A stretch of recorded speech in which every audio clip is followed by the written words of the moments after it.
Hi everyone, welcome back. So another data analysis video, and this one follows on from the two previous videos where I have been demonstrating how to detect and remove outliers using different methods. So the last two videos I demonstrated how to do that using the Z-score method and the interquartile range method. What I'll do in this video is use the percentile method as an alternative to which we can use to set our own threshold for how strict we want to be as to what can be considered an outlier, and then use the trimming and capping methods that I've demonstrated in previous videos to remove those. Okay, so I'm going to use the same data, the same variable, which has some kind of outlier values in it to kind of demonstrate this. So if you remember, if I scroll back up, hopefully, if you've seen the first two videos that relate to this, detecting and removing outliers, we're looking at this white wine data set, and we're looking at the residual sugar variable, and it has some outlier values. Kind of the minimum value is 0.6, the max is 65.8, but 75% of the values sit between 0.6 and 9.9. So if we look at the distribution here on this plot, we can see that it's positively skewed. Most of the values are between 0.6 and about 20, but there are a few, very few individual scores, one up here at about 65, something like that. And if we scroll down and look at the box plot, this is kind of the original box plot of the data, you can see that that's the case. We've got a couple of outliers here that fall beyond the whiskers, 1.5 times the interquartile range, but even one that's even further out here, like way, a kind of quite an extreme value, I would have thought. And I demonstrate how to identify and trim those and cap those using the Z-score and IQR method. But we can also use the percentile method. So to do that, we're basically just going to identify what our limits are for what we're going to consider the limit for a value to be an outlier if it sits beyond that limit. Okay, so what I'll do in this case is I'll set the limits as anything that's in the highest 1% of values or the lowest 1% of values. We'll consider those to be outliers. So using the percentile method, I'm gonna set the value, the thresholds to be an outlier is anything that's smaller than the first percentile and bigger than the 99th percentile of scores. And what I'll do is I'll create some new data frame objects, upper limit new and lower limit new. And to do that, all I'm going to do is call the residual sugar variable from the original data frame object and use this dot quantile method. And I'm specifying for the upper limit, we want 0.99 or the 99th percentile.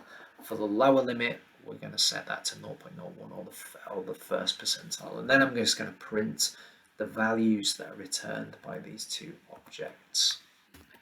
And you can see what it's saying is that anything that's greater than 18.8 or lower than 0.9, we're going to consider those to be outliers. So these are setting at the first and 99th percentile. It's given us tighter parameters for the data than with the Z-score and the IQR method. If you remember, if we go back up here, for the IQR method, anything between -10 and 22.2, anything less than -10.6 and greater than 22.2 were considered to be outliers. And if we look at the Z-score one, anything less than -8.82 and greater than 21.60. So that identified, the Z-score identified 9 outliers. The IQR method identified 7 outliers. But in this case, we're probably going to identify more outliers because we've got stricter criteria. So we've narrowed the kind of parameters within which a value has to fall for it not to be considered an outlier. So let's look at that distribution, that original data again, using the box plot. Previous examples all our outliers were values that were greater than, that were sort of these values here. We had no outliers that fell below a certain value, and none of the values in this particular variable are actually negative, but it's useful to include those when you work out your criteria, just in case anything has been incorrectly recorded.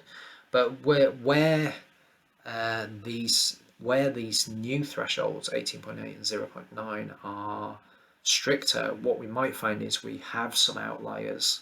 We have some more outliers that are greater than that, and we've maybe even got some outliers that are lower than this minimum 0. And we certainly do, because we know the minimum value is 0.6, I think, in this data set, and that value would be excluded. So what we're going to do first is find the outliers. Essentially, I'm going to use the loc method, .loc method, and we're just saying get the original data frame, locate any values in residual sugar that are greater than this new upper limit that we've just identified. So any value that's greater than 18.8, or any value in that variable that's less than the new lower limit, so less than 0.9. And if we run this, it should return a nice pandas data frame object showing us what they are.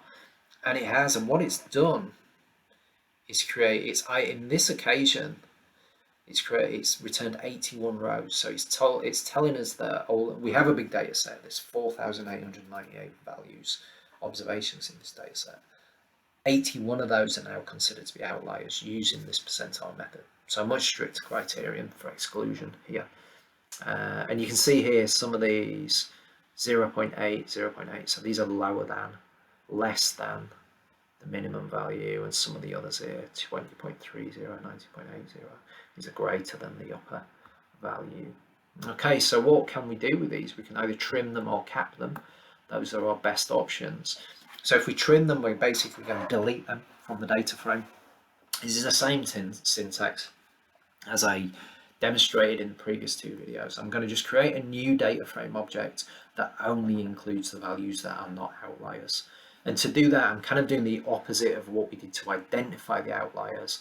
I'm now identifying what isn't an outlier by using this syntax here.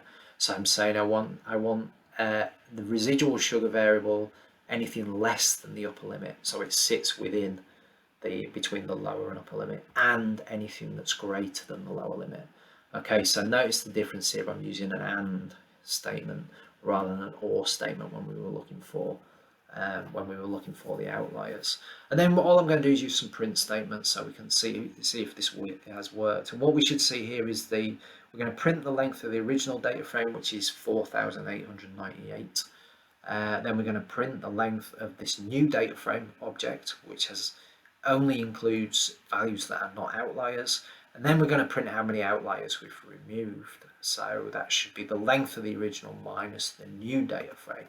That should be 8. Oh, okay, so that's interesting. It's removed 123 values from the data frame. I was expecting, maybe that's condensed it. Right. Okay, so it's removed 123 values from the data frame that it considers to be outliers. Okay. So what we can see now is we've got a smaller data set. We've now got a data frame of 4,775 observations. And if we print this box plot, what we can see is the y-axis scale has changed considerably, and it now only goes up to like 19. Okay, so the other method to use is capping. So when we cap, rather than delete the variables that are considered delete the values that are outliers, we're just going to change their values so that they have either the maximum or the minimum as we've identified via the upper and lower limit values using our percentile method. So what we're doing here is, as I've said in previous videos, when we use the trimming method, we deleted outliers. When we use this method, we're not going to delete them, so it's going to return the same length of data frame as the original, but anything that's an outlier will have had its value changed to either, or where are we? 18.8 if it's above the upper limit, or 0.9 if it's below the lower limit. Okay. So let's make it, to do that, I'll make a copy of the data frame to start with. And then all I'm going to do here is use this syntax and basically taking this new data frame object, we're going to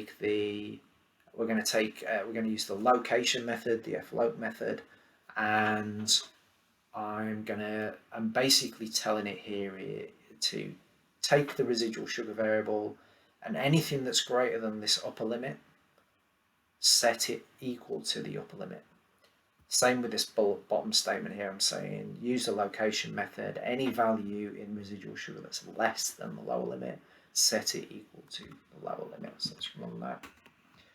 And then if we check the box plot, we should see we've got the same box plot as we had above when we trimmed.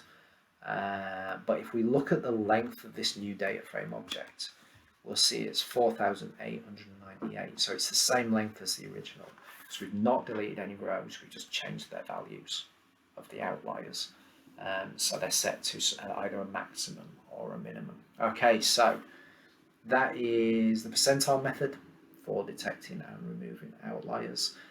This is the last video I'm going to do for now on detecting and removing outliers. So what I've covered in the last 3 videos are the Z-score method, the IQR method. Those are probably the 2 most common methods. In this video, I've covered the percentile method that allows you to specify how strict you want to be with your thresholds, with your criteria. And for all of those methods, once we've identified where they are, our outliers, we can either trim them or cap them. And there are pros and cons to doing both. Okay, thanks for listening. I hope this was useful.